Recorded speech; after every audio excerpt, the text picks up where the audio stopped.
Welcome to the Control the Room podcast, a series devoted to the exploration of meeting culture and uncovering cures to the common meeting. Some meetings have tight control and others are loose.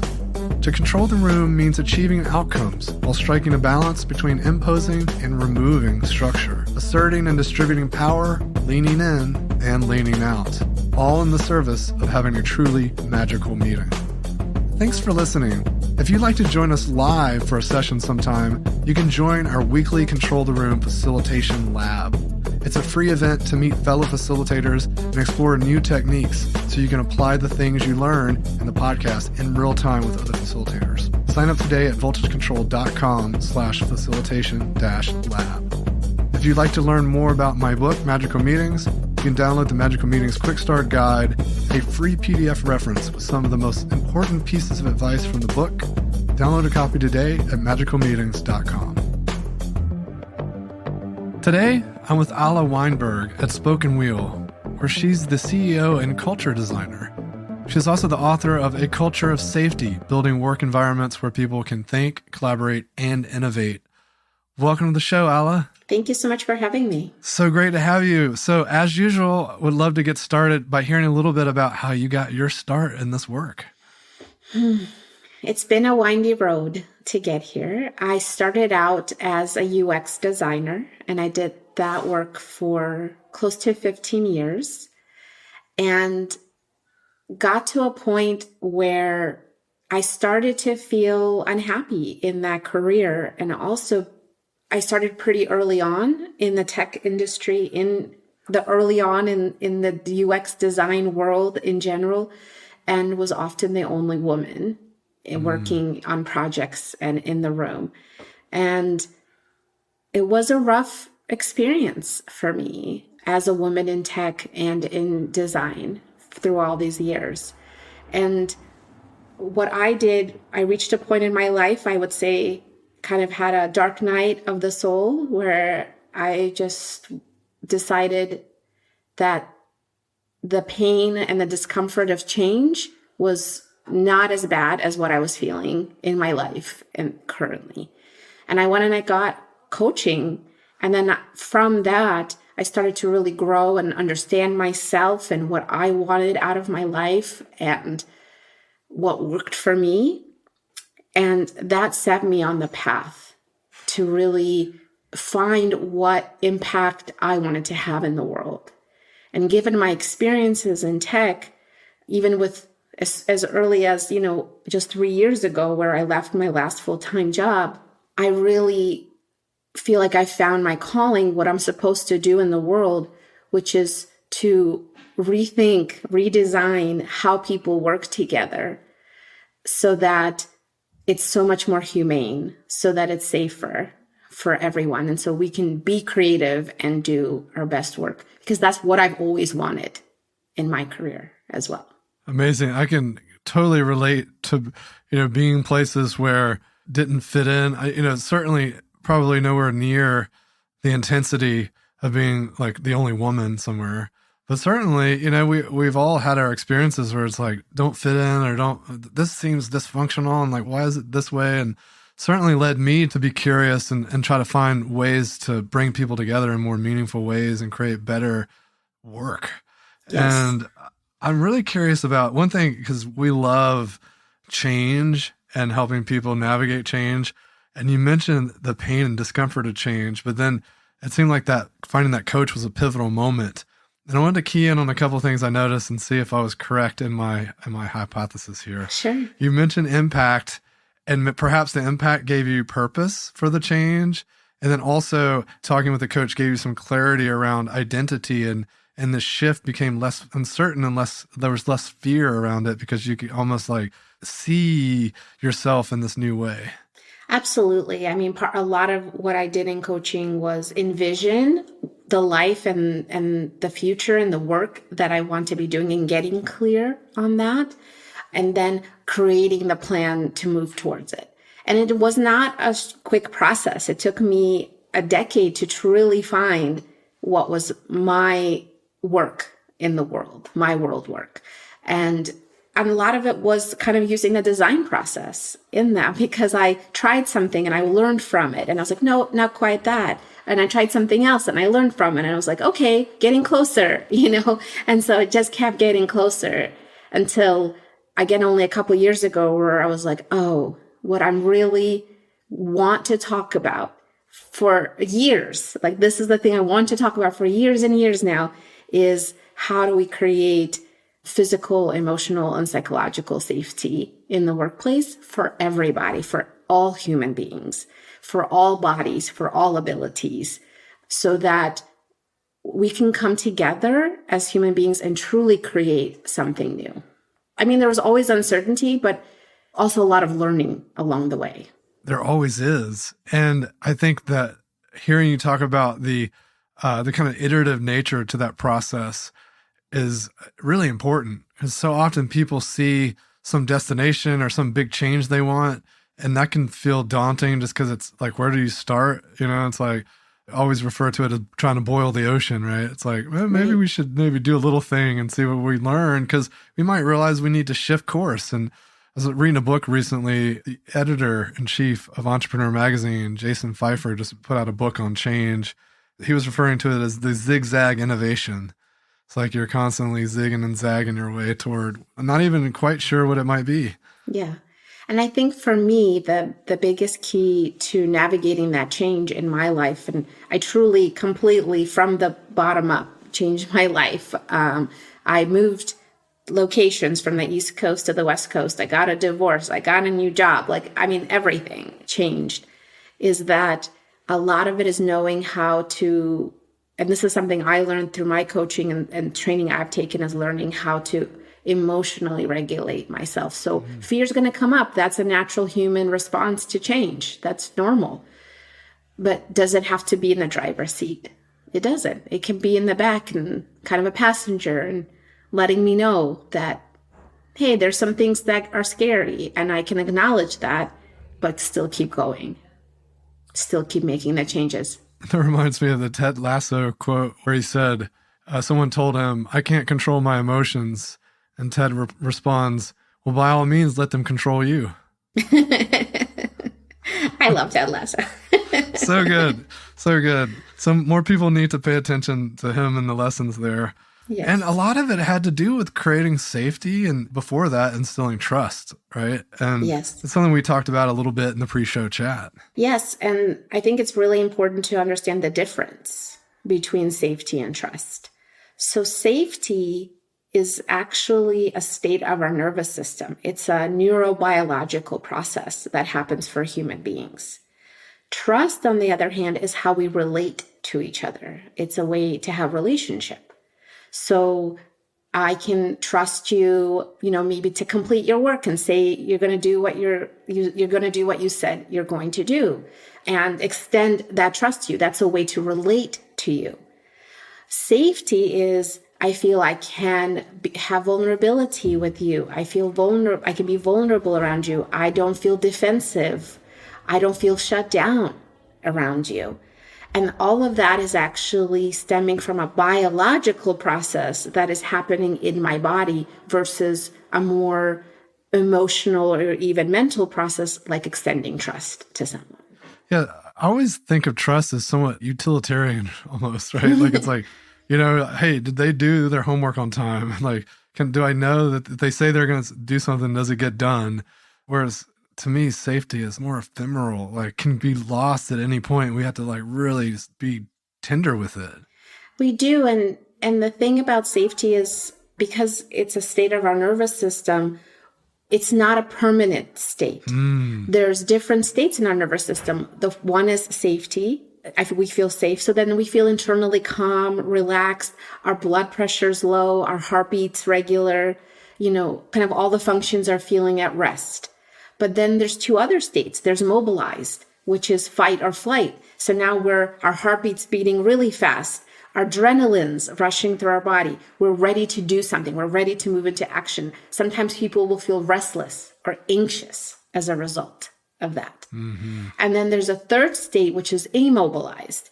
And that's when we feel numb, shut down, almost no feeling at that point because they're so overwhelmed by what's happening. And so we're going between all these states all day long. We're not permanently ever in a safe state. We're not permanently in a mobilized state. We're not permanently immobilized. We're going up and down all the time in this between these states. And so when we're talking about safety, it's creating a social environment where even if I do enter a different state, I can talk to you, we can have a conversation, and I can re-enter the safe state again. So I can come back to safety. Doesn't mean I'm going to stay there, but anytime I get out, there's a way for me to come back. And the way back, because of our nervous system as human beings, is connection with other human beings. I love that. And I think there's an element of transparency that has to be there too, because if I'm feeling some emotions and there's no way that I'm going to hide those emotions because, they're going to be very visible when they're surfacing, and I don't label that and make it known, and I'm not transparent about that, then, that can be misinterpreted in lots of different ways. Yeah. And that can be misinterpreted as something like, you have a problem or an issue with me, and now I'm mobilized. I'm no longer in a safe state. I feel disconnected from you. Something could go wrong. I need to be ready to run. I need to be ready to fight or defend myself, right? Because you're not naming what's happening for you. And you do have to have some sense of safety with an individual to be able to extend trust to them. If you're constantly feeling defensive around someone, you're not going to extend a whole lot of trust to them, even to do what they said they're going to do. Oh, I don't know if they really are going to do that thing that they said. It's true. It reminds me of a study I saw recently from the Futures Forum where they were saying that it was something like 70+% of leaders felt that they were being transparent, but less than half of employees say that leaders are transparent. So it's like there's a totally different perspective, what leaders think they're doing versus how it's getting interpreted. Yes. And that actually causes a lot of mistrust between leaders and the employees that they lead, this gap that you just described. And what's really important for leaders is to be really realistic and honest and get data about, is there a gap? What's the gap for me? And start to rebuild trust and safety with their employees. And honestly, you can't have trust if you don't have some level of safety with each other. You won't be able to extend that trust. You won't be able to relate to that person in any way that's trusting. Yeah, and you were talking about how connection and relating is so core to developing the safety and avoiding kind of these fearful moments. Yeah, and connection, and Dr. Brené Brown defines connection as being seen, heard, and valued. And again, connection is a very emotional process for people. So if we're not naming our emotions, if we're not sharing our humanity with each other, if we're not talking about ways that we messed up and things that we own things that we did wrong, and being transparent in that way, or just saying, hey, I don't know the path forward. I'm struggling here too. It's very hard to make those connections because at work, especially, we're transacting a lot of the time. XYZ needs to get done. When are you going to get that done by? What do you need to get it done? What support or resources or tools do you need to get it done? Versus, do you have any worries about getting it done? Do you have any concerns about the project at all as a whole? Let's talk about what's going on for you. Are there things happening in the world that are affecting you right now? And even your ability to focus and concentrate on the work. Let's have that conversation. What a different conversation to have as colleagues with each other. Yeah, it's so often missed, right? And it's unfortunate because I see two things happen, right? One is people just want to get to the work immediately. So it's like the meeting starts and it's like, boom, here's the agenda. And of course, the agenda is all a list of topics and they're just running down the list. There's no experience design there at all. And then the other end of the spectrum, it's like, oh, we're starting off with the icebreaker. And it's like some fun fact or something. And it's like kind of trivialized, right? It's not deep enough to really connect to the purpose of why we're together or to have us build any real relationship. It's almost tokenism for our safety.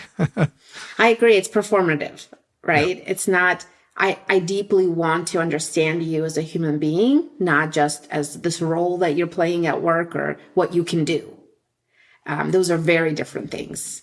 And I think when people say the leader isn't being transparent enough, I think it's the leader not sharing their humanity oftentimes with the team, because they think they have to have it all together and be strong and know it all so that they could lead. What's interesting, it creates the opposite effect on the people who are reporting to that leader, because they're like, I don't know, because I don't know anything about this person. I don't know what motivates them. I don't know what they think about and care about, or what struggles they have as a human being. So they're just a stranger to me that I transact with. It's so ridiculous that people spend so much time together. Yes. You spend so much time in work. If you really add up all the time you spend in work, it's quite a large amount of time. It's 90,000 hours of our life on average. There you go. And yet it's transactional. We're not leaning into those relationships like we could. And yet, some companies try to brand their company as a family. And then there's probably still very horrible relating happening there. And then other places, it's like purely transactional. And there's this beautiful middle ground where it's like, why don't we just show up as humans and know each other and care for each other? This is the work I do in trying to help create that in companies. And I also get a lot of resistance from, the executives, because there's all this fear. That's not how we've always done it. Is work going to get done, or are people just going to socialize all day long and not do anything? And what I think is really important to understand is work gets done in relationship. That is how work gets done in companies. It's very rare for anyone to be working on themselves on anything, by themselves on anything. You have to work with others. The more connected, the more safe, the more trusting those relationships are, the quicker the work's actually going to get done, and with higher quality as well. Yeah, it kind of comes back to your point around how very few organizations are actually practicing collaboration, which is a word that's thrown out a ton, and people don't know what the word really means. Mm-hmm. We were kind of talking in the pre-show chat about, coordination and cooperation versus collaboration. And I think it's a distinction more people should really know about. Yeah. I mean, Figma did a study recently about collaboration, and they surveyed a bunch of people. What does collaboration mean for you? And at the end of the day, what did they find? Collaboration is about relating to each other. It's about having connected relationships with each other. Coordination is just like, you do your piece, I do my piece, and we'll coordinate about the sequencing of how that thing goes together, or we'll make sure somehow they fit, or we'll make them fit, even though they don't quite fit because we didn't collaborate on it. And then, cooperation is, yeah, sure, I'll go along with the way you're going, and I'll do my part, but I'm not going to add anything additional to it. The beauty of collaboration is when, and again, safety is fundamental. You cannot collaborate if you don't have safety with someone, if you have enough safety, enough levels of safety with someone, enough connection basically with someone. Collaboration is then about, we're not going to do the work your way. We're not going to do work my way. We're going to find a third way. That's our way to do it. That's something new that wouldn't exist in the world if we didn't get together. Maybe it's two groups, maybe it's two teams, maybe it's two people, right? But it doesn't exist in the world without us coming together in this way and finding a completely new way to do work together, maybe completely new ideas and solutions to these problems, versus somebody saying, okay, this is the way we're going to do it. Here's your part, go do it. We'll plug it in at the end. We'll put all the pieces together.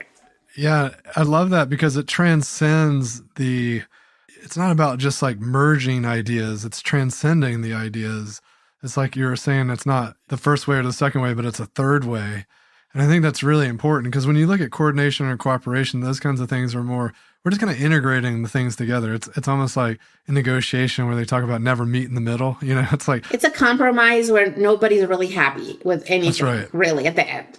That's right. But if we find this bigger thing, it's like, wow, that's true innovation. We got to a point where we didn't even realize we could do this stuff.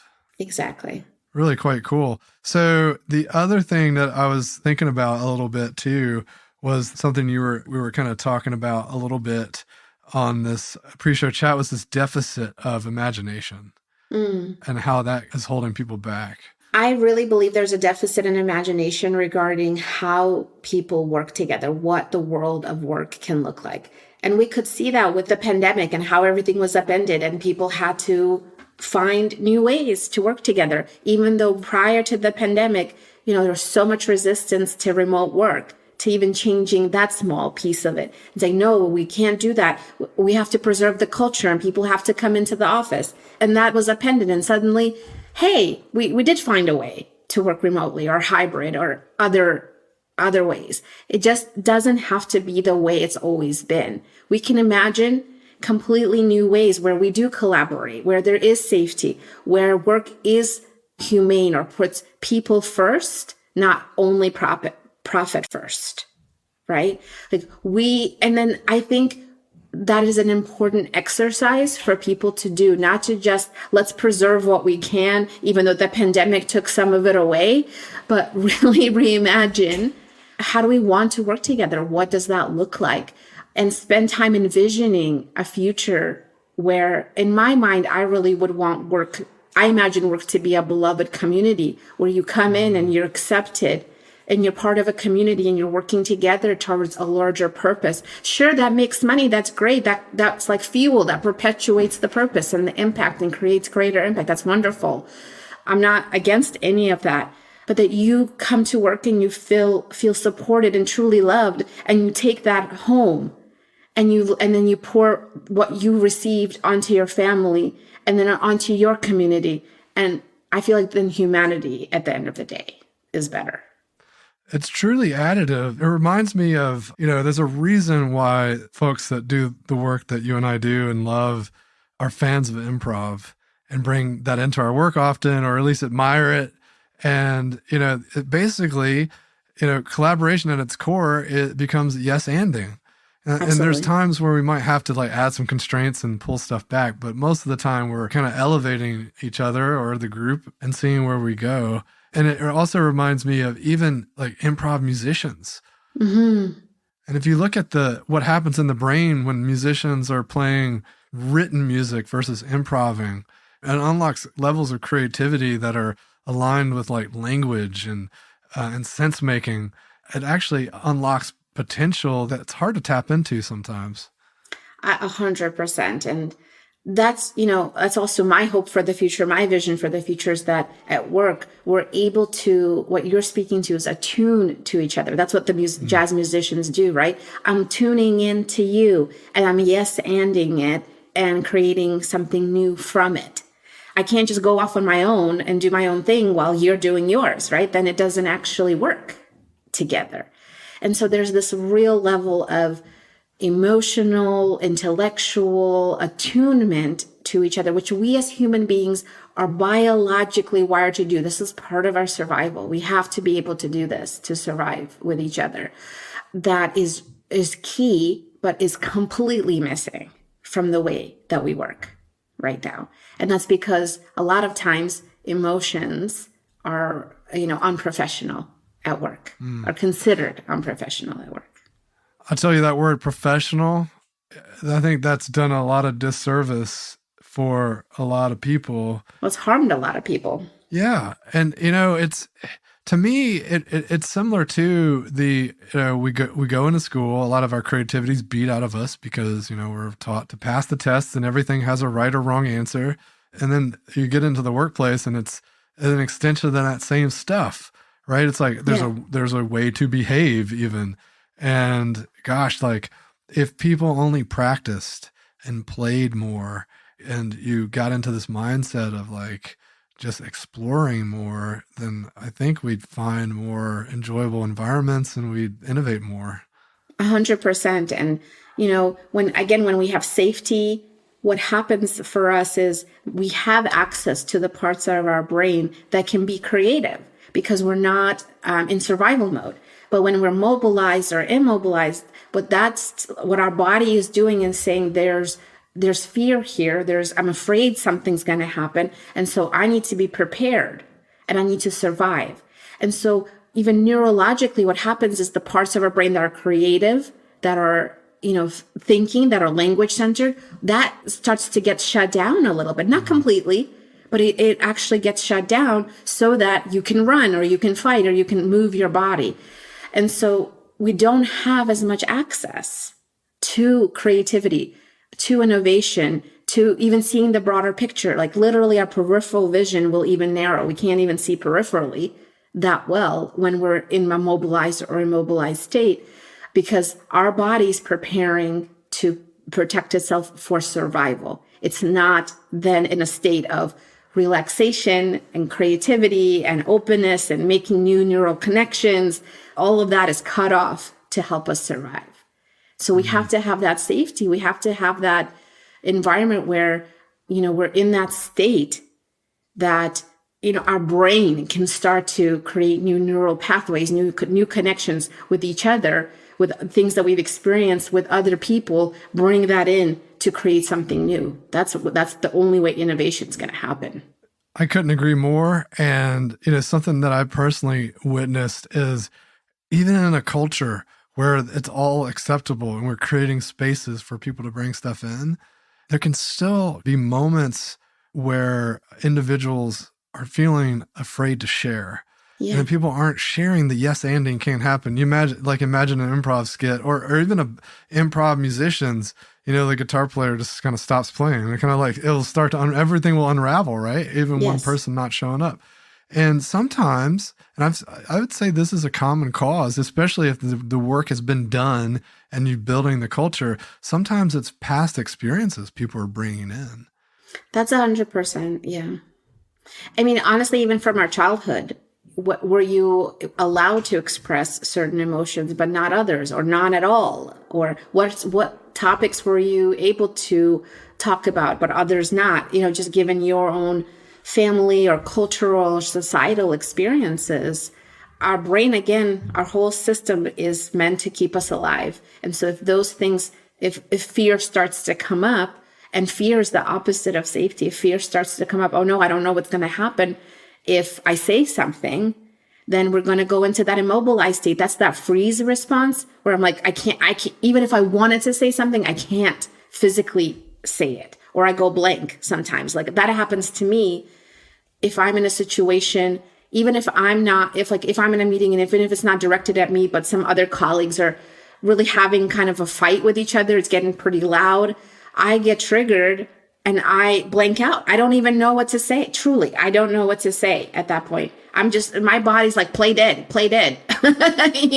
So you can survive the situation. No doubt. I can relate to that. When I was a CTO, I remember being at startups and leadership meetings, and if things got heated, especially if they were directed at me, or if I was feeling bad for someone, a lot of times I would just shut down because it's like, whoa, this is intense, I'm not helping the situation by trying to distill things because I'm in shutdown mode. Yeah.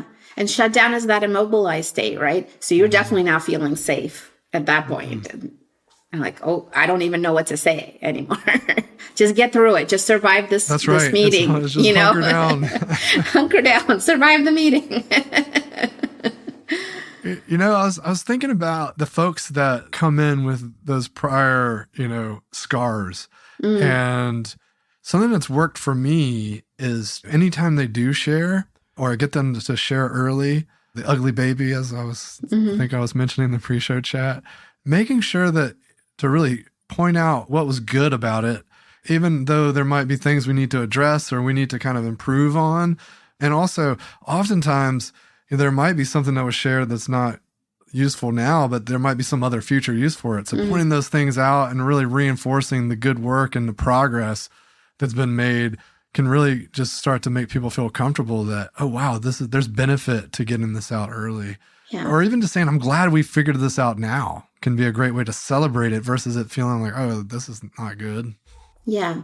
And again, the definition of connection is somebody feeling seen, heard, and valued. And so that's what you described. You really listened to what that person had to say and valued their input, even if it's not immediately applicable, right? And that's so rare for us to experience this on a daily basis. Someone really put your attention on you and listen to you deeply and try to understand you and value what you have to say and validate it, right? so important. But like, speaking of creativity and innovation, I've been in many meetings, especially early in my career, where, people were sharing ideas and they would just get shut down by the manager. Oh, that's a stupid idea, right? Don't be an idiot, those kinds of things. And I'm like, well, next meeting, no, that it's crickets. Yep. Nobody's wanting to talk at all.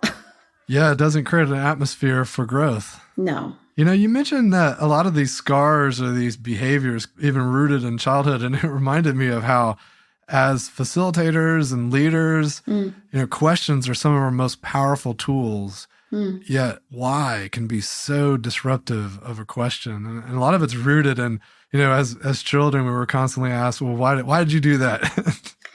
Yeah. And, you were talking about scars, and what that brings up for me is, and I think as facilitators and as designers of experiences, what we really need to remember and realize is that many people, and I would even say most people, have experienced some kind of trauma in their childhood. It doesn't have to be a huge event. It can be over small things, but over a long period of time that, again, physiologically changes the structure of your brain.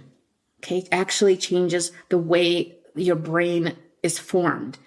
And you'll process information differently as a result of that. And it'll be harder for you as a person. Now, even speaking from my own experience, because I feel like I experienced what's called complex trauma, which is a traumatic childhood, which I have gotten therapy for. I had a really hard time prior to therapy taking any kind of feedback. I wasn't able to do it. To me, it just felt like criticism, which is how my parents treated me. They just criticized me all the time when I was little. And it just, really dysregulated me. And I wasn't able to think at that point at all. I wasn't able to work. I wasn't able to function. It would stop my ability to function in many ways. And so being really aware of that as facilitators and sensitive to that, and understanding that people are coming here, they're not fresh babies. They're coming here with a lot of their own life experiences. I'm hoping that maybe more compassion and more gentleness is offered through even the types of questions or how you ask questions of people, so that, again, we're creating safety and connection with each other. Wow, yeah, it is so important to underscore this idea of just noticing people and being curious about them and their future. And any managers that are listening, if you're spending your one-on-ones talking about tasks and to-dos and plans and programs and initiatives, you're doing it wrong. And you should be listening to her around this, focus on the future of the individual and making sure that they are being heard and there's some interest in their well-being. Yes. And at the end of the day, as human beings, all we really want to know, especially at work, is that we matter. That's it. That's what we want to feel. That's what we want to know. That's how we want to be treated, that we matter. That we're not a resource, a number. We're not human capital. God, I hate that phrase. We're human beings. We're even wired in a specific way for connection, and we feel scared and in danger when we're disconnected from each other. And at the end of the day, that we're all doing our best, and we just want to matter to each other. So I'm really curious, when you think about this work and you kind of peer into the future, 10, 15 years out, and the best outcomes you can imagine, what does this create for the world and people? At the end of the day, I think it creates well-being. I mean, so many people are getting burnt out, having so many mental health issues all around the world, even taking mental health leave, having actual serious diseases in their bodies. All of that is caused by our nervous system being in a constant state of being mobilized or immobilized at work. All the stress releases a lot of different chemicals that, and scientifically have been proven to cause disease, or if we want to say dis-ease, right, inside of ourselves. And so at the end of the day, if we have an environment that's more connected, safe, loving, that's a community where people can do what they're meant to do in this world, where they matter, where their strengths and their gifts are valued and used in an appropriate way for some purpose. What I think that will create is a society or even a world of people that have true well-being, not just a lot of money. Love that. And I also think creativity, right? Like if you have well-being, I don't even know like what we as human beings could create, like and what we could innovate and what we could change, in our world to improve our lives and maybe hopefully the environment and the lives of everyone living on this planet. Like what could be available to us to imagine that we will never be able to imagine because we don't even have access to that part of our brain right now because we're just so busy surviving it. Amen. I'd love to give you an opportunity to leave our listeners with a final thought. My final thought is that work gets done in relationship. Safety is about connection. Build it. And if you want to learn how, you can get my book on Amazon. It's called A Culture of Safety, Building Work Environments Where People Can Think, Collaborate, and Innovate.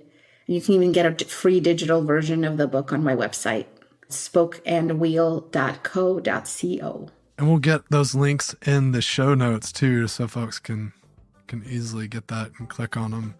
It was so great to have you, Alla. I really appreciate you taking the time to chat. Thank you so much. Wonderful conversation with you. Thanks for joining me for another episode of Control the Room. Don't forget to subscribe to receive updates when new episodes are released. And if you want to know more, head over to our blog where I post weekly articles and resources about radical inclusion, team health, and working better. VoltageControl.com.